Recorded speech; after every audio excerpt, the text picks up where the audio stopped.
Señor, venimos delante de ti,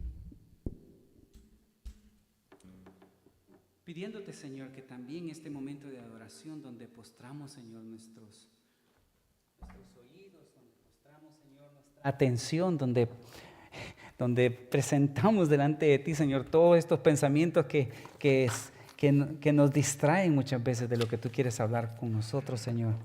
Tómalo y haznos ser buena tierra para recibir tu palabra esta tarde.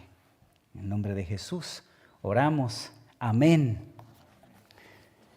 Seguimos en el libro de... ¿Quién se acuerda? A ver si... Santiago, sí. Comienza con J, pero no es Juan.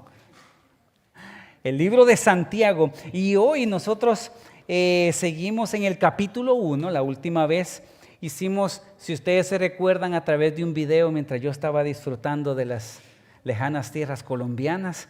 Ustedes vieron un video donde hicimos un pequeño resumen de los versículos del 1 al 11. Pero ahora vamos a continuar en el libro de Santiago y vamos a leer los versículos del 12 al 15. Vamos a ver qué es lo que el Señor tiene preparado para nosotros en estos pasajes. Dice el versículo 12: Bienaventurado el hombre que persevera bajo la prueba, porque una vez que haya sido aprobado, dice, recibirá la corona de la vida que el Señor ha prometido a los que le aman. Versículo 13: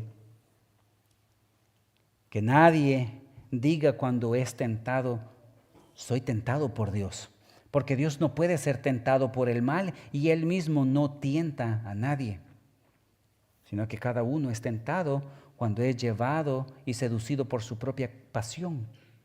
Y después, cuando la pasión ha concebido, da a luz el pecado, y cuando el pecado es consumado, engendra la muerte. Se está poniendo serio Santiago, ¿eh? Pero esta es la palabra del Señor y vamos a ver qué el Señor quiere decirnos. En 1970, ustedes se recuerdan, el Apolo 13 iba de camino a la luna y todo parecía ir bien. Era uno de esos planes de la NASA que uno espera que nada va a fallar. Han planificado y han planeado todo a la perfección. Pero en eso estaban cuando de repente el vuelo falló. Y adentro de esa nave salió una frase famosa que ya todos hemos oído más de alguna vez. Houston, tenemos un problema. Y lo curioso es que esa frase no venía de gente inexperta, no venía de gente que no está preparada para este tipo de situaciones, sino que venía de gente preparada, entrenada. Pero cuando uno está ahí arriba con el oxígeno un poco limitado y con los sistemas fallando, aun si uno tiene un plan B, no es fácil. Entonces, desde ahí, en ese vuelo y después de ese programa espacial que ellos hicieron, una cosa quedó clarísima. Bajo presión, no solo deben de probar a la nave, sino que tienen que probar también a las personas que van en esa nave. Se dieron cuenta que no solo tenían que hacerle pruebas al avión antes de mandarlo, sino que tenían que presionar a las personas que estaban mandando en esa nave porque uno no sabe cómo va a reaccionar. Se dieron cuenta que aunque la nave funcione bien, a veces las personas no funcionan bien cuando están bajo presión. Y la pregunta entonces que James en inglés, Santiago en español, está tratando de responder es ¿cómo nosotros reaccionamos cuando nosotros estamos bajo presión? ¿Cómo nosotros reaccionamos cuando nosotros estamos bajo la prueba? ¿Cómo nosotros reaccionamos cuando estamos bajo el fuego? Una tribulación. Y entonces aquí es donde la mayoría de nosotros nos quedamos estancados sin darnos cuenta. Porque la manera a veces que nosotros reaccionamos ante la presión, ante las tribulaciones, no es con una rebelión abierta en contra de Dios, sino con una idea pequeña, casi imperceptible. Esa idea se nos cruza en la mente y dice, bueno, cuando todo se calme, ahí voy a estar yo bien con Dios. Ahorita que el Señor me deje en medio de esto porque yo no puedo ser cristiano. Se me olvida que soy cristiano en medio de esta gran prueba o gran tribulación. Y cuando nosotros decimos para nosotros mismos, tengamos menos presión, entonces ahí voy a obedecer a Dios. Cuando yo esté más estable, entonces yo voy a arreglar esta situación. Y eso puede sonar razonable, puede sonar prudente, pero es una trampa. Y eso es lo que James quiere ayudarnos a ver en este pasaje. James, yo insisto con James, es Santiago. Padre, ayúdame. Porque ¿saben qué? La vida rara vez se va a poner calmada. Perdón que les dé la mala noticia. Siempre va a aparecer otro problema, siempre va a aparecer otra semana difícil que la pasada, más difícil que la pasada. Siempre va a aparecer otra carga. Y la fe no puede depender entonces de las circunstancias. La obediencia no puede depender de cómo nosotros nos estemos sintiendo en medio de la prueba, porque sin darnos cuenta, la fe se puede ir apagando en silencio. Y entonces, Santiago, que le está escribiendo a gente que está sufriendo mucho, lo primero que les dice es, mis hermanos, resistan la prueba. Resistan en medio de la prueba. Mira lo que dice el versículo 12. Si vamos otra vez a Santiago 1:12 dice, bienaventurado el hombre que persevera bajo la prueba.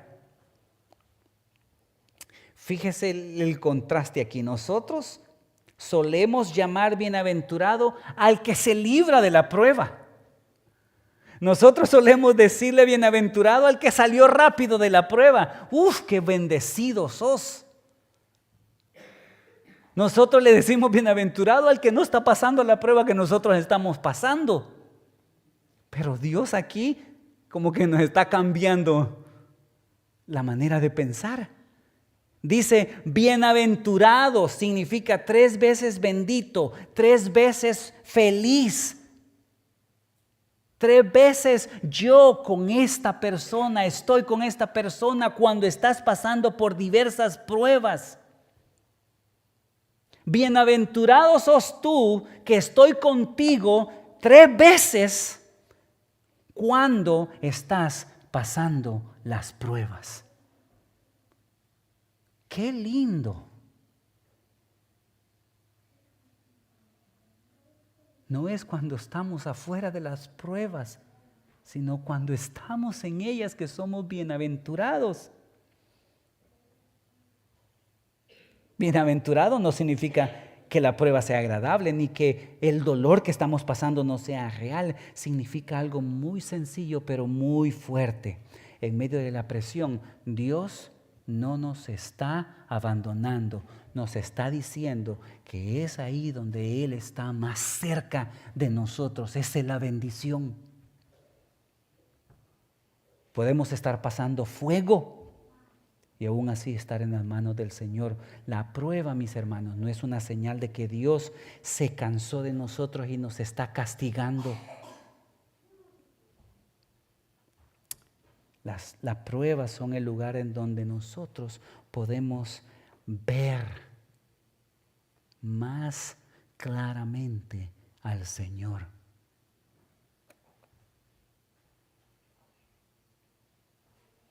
Y mire, dice, bienaventurado, el versículo 12 otra vez, bienaventurado el hombre que persevera bajo la prueba, porque una vez, continúa diciendo en el versículo 12, una vez que haya sido aprobado.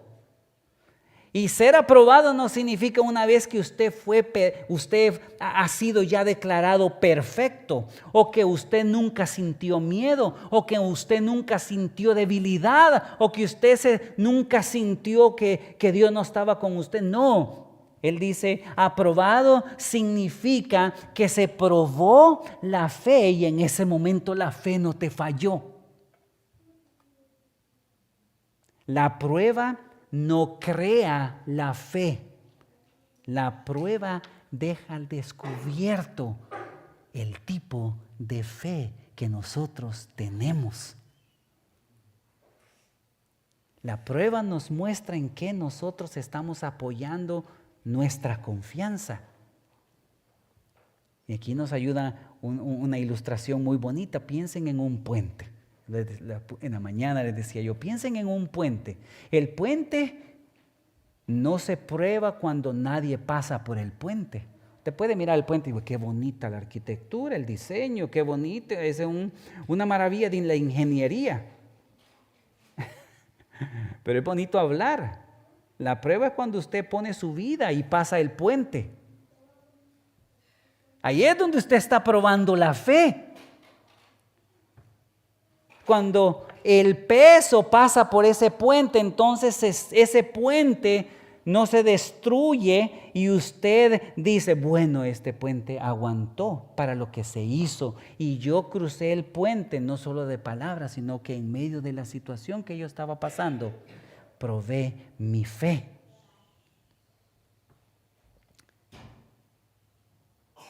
Cuando la presión nos llegue, mis hermanos, cuando la tribulación se acerque a nuestra vida, ahí se ve dónde está nuestra fe, a nuestra confianza.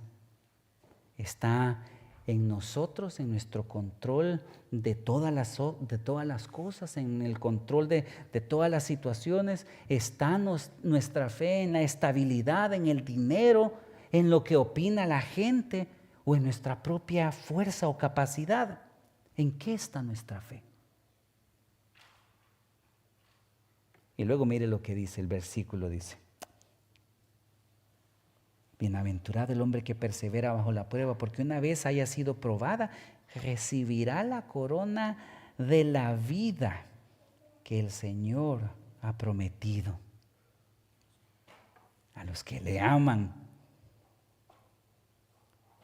La promesa completa, el panorama completo que Santiago quiere que nosotros miremos cuando estamos pasando las pruebas, no es que miremos las cosas que nos están pasando en ese momento, sino lo que nos está esperando adelante, la corona de la vida. Esto es muy profundo porque ni siquiera yo sé cómo explicarlo. No está hablando de la vida eterna y tampoco está hablando de la vida, de la eterna juventud, de ese tipo de vida. Está hablando, mis hermanos, que cada vez que nosotros salimos de una prueba, el Señor está produciendo vida en nosotros. Vida significa ser fructífero, ser próspero, pero no en el sentido económico o monetario de la palabra. Vida significa que somos de bendición para otros.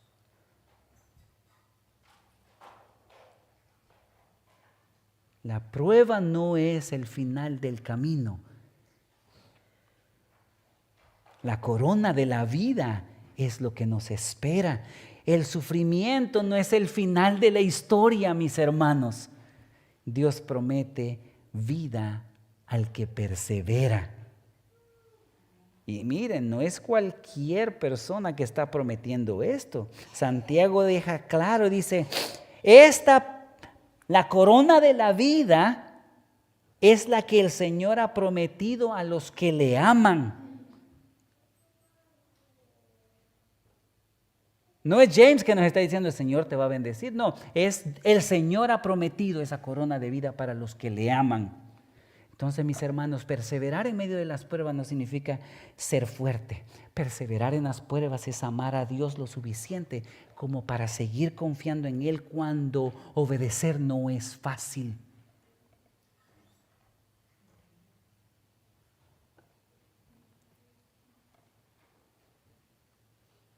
Es cuando nosotros, aunque no entendamos lo que estamos pasando, seguimos diciendo, Señor, no nos soltamos de tu mano. Vemos al final la corona de vida.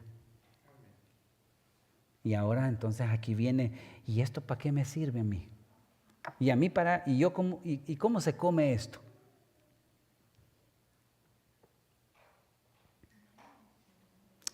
Mis hermanos, esto nos sirve mucho porque cuando nosotros estamos en medio de estas tribulaciones, nosotros también empezamos a pensar y a sacar conclusiones acerca de Dios.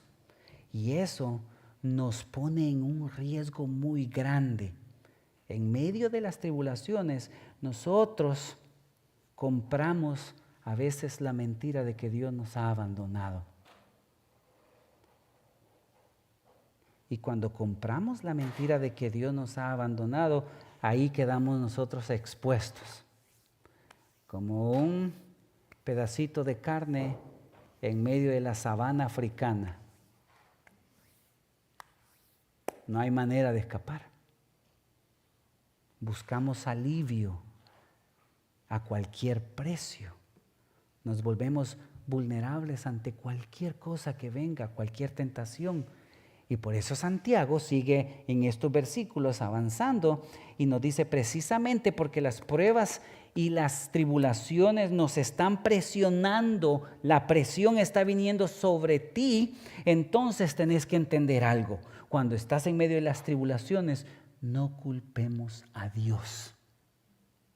No nos volvamos en contra de Dios.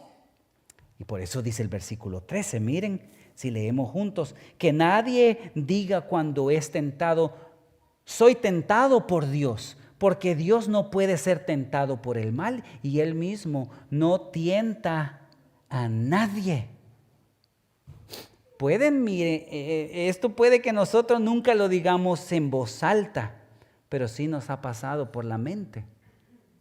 Esto que me está pasando, este dolor, esta situación difícil que Dios me está poniendo, es Dios el que me está castigando.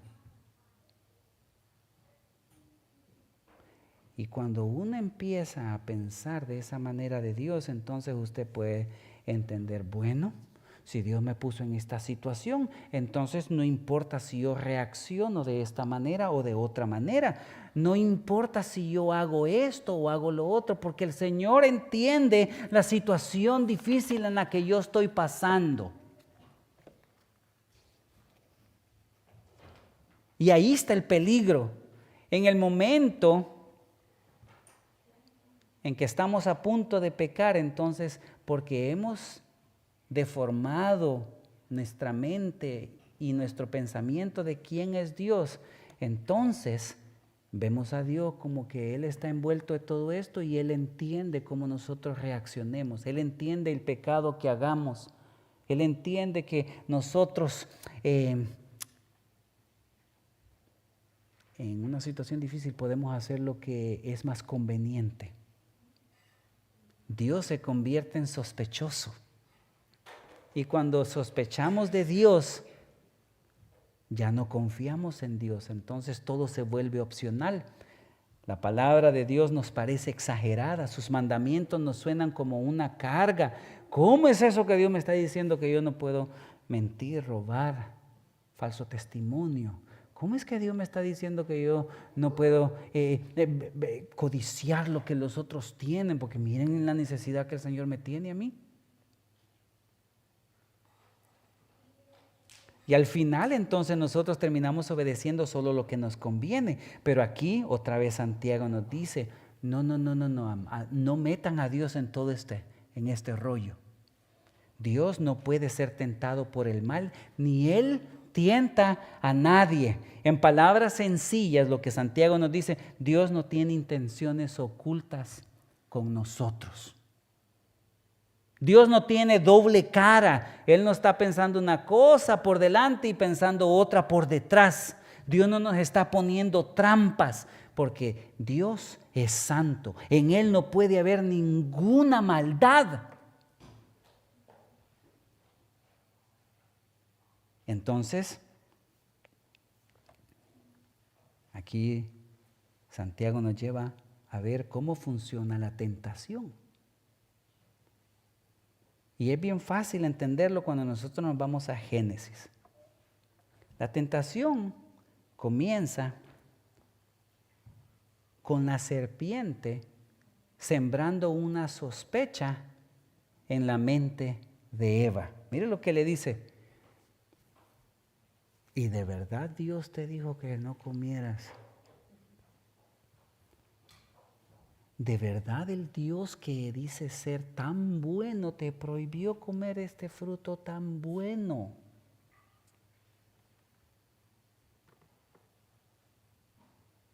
Y la tentación siempre comienza de esa manera, cambiando lo que creemos sobre Dios y después hace que el pecado parezca razonable.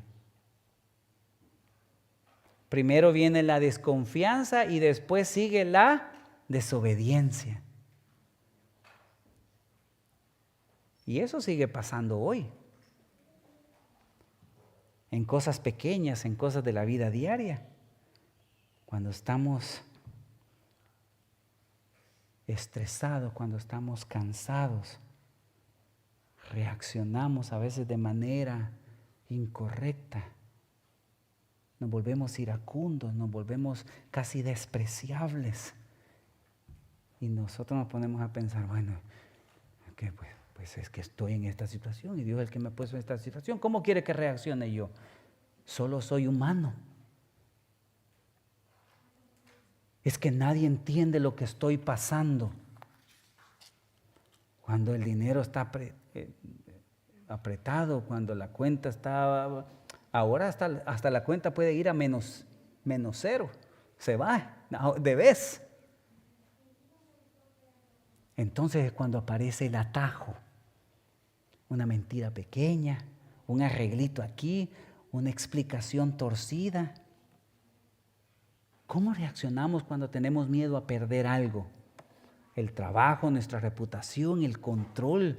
Suavizamos la verdad, escondemos lo que nos conviene, nos acomodamos y nos decimos a nosotros mismos, es que no queda de otra. Y se dan cuenta, uno comienza en medio de esta presión a racionalizar y dice, es Dios el que me puso aquí, entonces a Él no le va a importar esto pequeño. Pero Santiago nos dice, no, la tentación no viene de Dios. Entonces la pregunta es, ¿de dónde viene?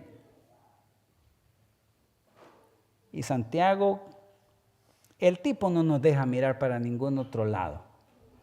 El tipo no nos deja ni siquiera compararnos con otros. Ay, que aquel lo está haciendo, pues hay que hacerlo. No. El tipo no nos deja echarle la culpa a otros. Él nos baja la mano al pecho y nos dice, bueno, el problema empieza más cerca de lo que estás pensando. Y mire lo que dice el versículo 14 y versículo 15. Sino que cada uno es tentado cuando es llevado y seducido por su propia pasión. Y después cuando la pasión ha concebido, da a luz el pecado. Y cuando el pecado es consumado, entonces dice, se produce la muerte. Santiago nos lleva de raíz al problema. No es para humillarnos, él no está tratando de humillarnos aquí. Cada uno es tentado cuando es llevado y seducido por su propia pasión. La prueba puede venir de afuera, sí, pero la tentación encuentra la puerta adentro. La tentación no entra gritando, pecado, pecado. Cualquiera se asusta. Entra ofreciendo algo. Entra prometiendo alivio. Entra prometiendo descanso. nos promete control, nos promete una salida rápida. Y ahí está el peligro. Muchas veces lo que nosotros llamamos, lo hice por necesidad, es en el fondo un deseo de que nosotros queremos tomar el control de la situación. Y mire, por eso es que el pecado casi nunca comienza con un escándalo.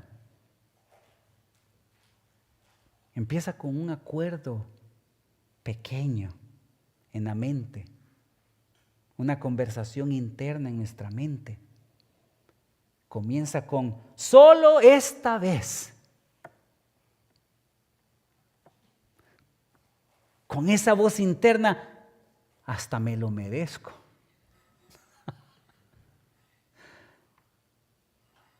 O con esa voz interna, nadie lo va a saber. Y ahí es donde comienza el desastre. Cuando comenzamos a negociar. Entonces Santiago nos muestra el camino para que nosotros veamos claramente los pasos que la tentación tiene. Así cuando nosotros estemos pasando por medio de este proceso, uno dice, ahí ya llegué al paso 1. Y después sigue el paso 2. Y después el 3. Y después dice la muerte. Y dice, mire el versículo 15. Después cuando la pasión, dice, ha concebido, entonces da a luz el pecado. Y cuando el pecado es consumado, entonces produce muerte. Esto es un paso 1, 2 y 3. Nos está diciendo lo que comienza con una tentación, lo que nosotros toleramos al principio, mañana nos termina matando. Eso es lo que dice ahí.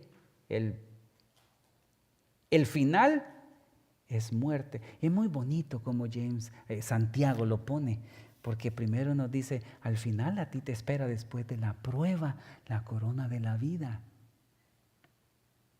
Y aquí al final nos dice, pero si tú seguís por el camino que tú querés seguir, ¿qué es lo que dice que va a terminar? La muerte. Porque lo que se justifica, que parece bueno, mañana termina endureciéndonos. Y al final no produce vida, produce muerte, dureza en la conciencia, una interferencia en la comunión con Dios, con nuestras familias, una interferencia con nuestro carácter, deforma nuestro carácter, nos quita el gozo. Es como una gotera que uno tiene en la casa, uno dice, ya, todo ya va a pasar hasta la lluvia. Y deja la gotera ahí, la gotera sigue cayendo, empieza con una manchita y luego nada de alarmas en la casa, pero después una gotera empieza a esparcir el moho, después empieza a podrir la madera y de repente se nos viene todo para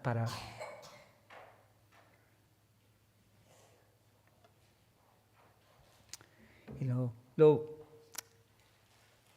interesante de este pasaje es que no le está hablando a gente que no conoce al Señor. Santiago le está hablando a la iglesia. Nos está hablando a cada uno de nosotros. Entonces la pregunta que nos deja aquí es, ¿qué deseo estamos alimentando ahora mismo? Es muy fácil, fíjense. ¿Qué es lo que lo está consumiendo ahora mismo? Hay una cosa. A todos, a mí me pasa. Hay una cosa que nos está consumiendo y es como esa gotera. ¿Qué cosa es lo que nos está drenando?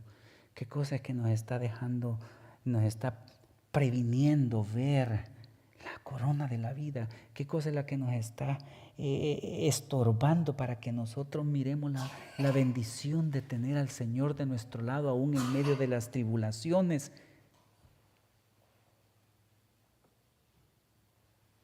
cosas nos están previniendo de que nosotros encontremos la paz, el gozo y la bendición de que Dios esté con nosotros.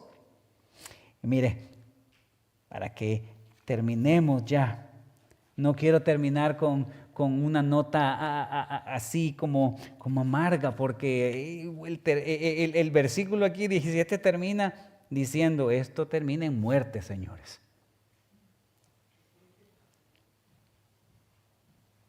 Pero ¿sabe por qué lo está diciendo Santiago? Santiago aquí no nos está diciendo, ándale, échale ganas, tú puedes, campeón. Santiago nos está diciendo todo esto porque nosotros en nuestra propia humanidad estamos fritos, estamos perdidos. Lo que Santiago está haciendo es así, acorralándonos ahí a la pared para que nosotros entendamos que estamos sin ninguna capacidad y nos está ofreciendo el precioso mensaje del Evangelio que es Jesucristo.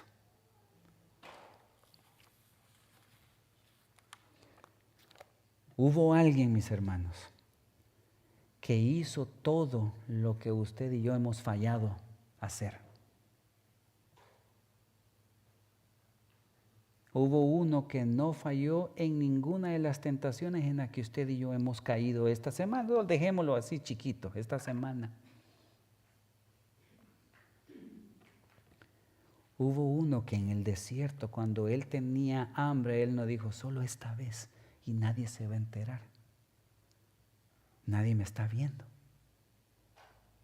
Hubo uno que no tomó el camino fácil. Hubo uno que en Getsemaní, con angustia de verdad, no justificó lo que el Señor le estaba pidiendo que hiciera.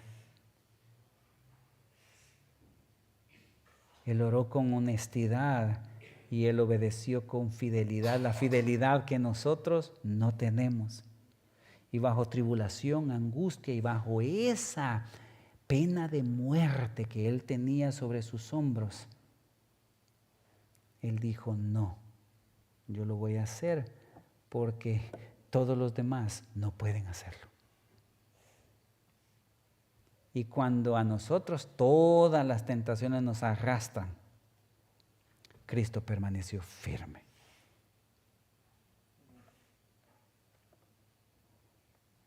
¿Y qué significa eso para nosotros hoy? Eso significa para nosotros buenas nuevas, porque nuestra esperanza no está en nosotros mismos, en decir mañana voy a ser fuerte, mañana empiezo. Nuestra esperanza está en confiar y creer y depositar nuestra fe y nuestra confianza en Cristo, que ya hizo lo que nosotros no podemos hacer, y en dejar que el Espíritu de Cristo, que Él ha depositado en cada uno de nosotros, sea ese Espíritu que en medio de las tribulaciones camine fielmente, no perfectamente, fielmente, y que nos levante nuestra mirada a ver la corona de la vida. ¿Cómo resistimos en medio de las tribulaciones? Nosotros muy mal. Nosotros siempre nos tragamos las mentiras que es Dios el que nos tiene en esa situación. Nosotros siempre encontramos una excusa para culpar a Dios o a otros de lo que nosotros estamos haciendo.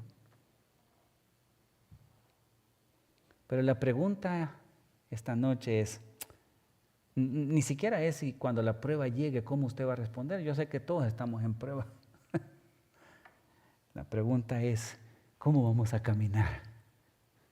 ¿En quién vamos a poner nuestra confianza ahora mismo, cuando nosotros somos tan débiles? La única esperanza es Cristo. La única esperanza es que usted se aferre a Él y le diga, tú eres mi fuerza. Pedro, segunda de Pedro, dice, como todas las cosas que nos han sido dadas para la vida y la piedad por medio del poder de nuestro Señor Jesucristo, nos pertenecen, dice. Usted ya tiene la vida y todo lo que usted necesita para salir adelante y recibir la corona de la vida. Lo único es aferrarse a Cristo. Decirle, Señor, no me sueltes. Aferrarse a Él. Confiar en Él. Decirle, tú eres lo único que tengo. Tú eres el que me vas a sostener. Y cuando hayamos pasado, aprobados, vamos a recibir la corona de vida que el Señor ha prometido para todos los que le aman. Amén. Señor, gracias por tu palabra. Gracias por tu ánimo que tú nos das, Señor, en medio de nuestra debilidad. Gracias, Señor, porque tú estás viendo nuestra tribulación en esta hora, Señor. Nuestras angustias, nuestras penas, nuestros dolores, Señor. Tú conoces nuestro corazón. Perdónanos, Señor, por las excusas, por los atajos que quizás hemos querido tomar. Te pedimos, Señor, en esta hora que nos des fe, que persevera, Señor. Una mente que confía en tu bondad y que no confía en las mentiras que vienen a nuestra mente, Señor. Y un corazón, te pedimos que nos des un corazón que reconozca el pecado desde el primer momento que toque a la puerta, Señor. Que digamos, Señor, yo no puedo, pero tú sí puedes. Cristo en mí, la esperanza de gloria.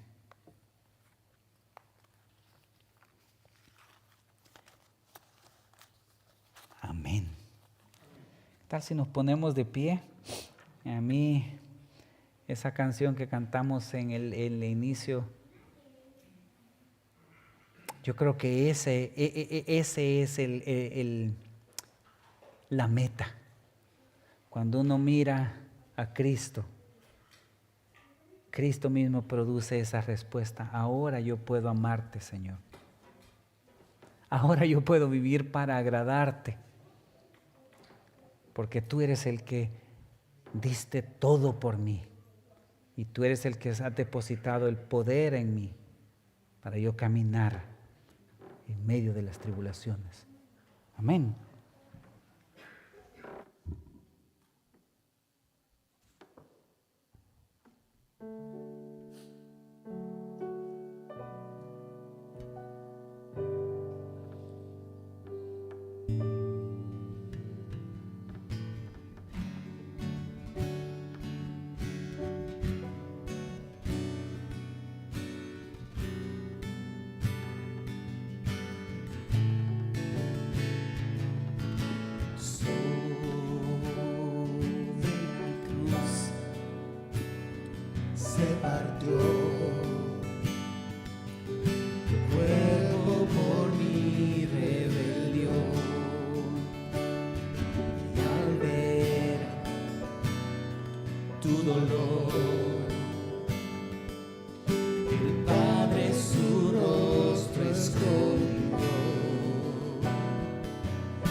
como tú te entregaste sin reservas, me amaste así.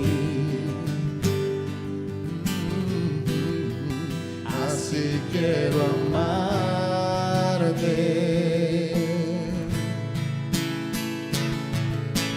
Sobre la cruz se partió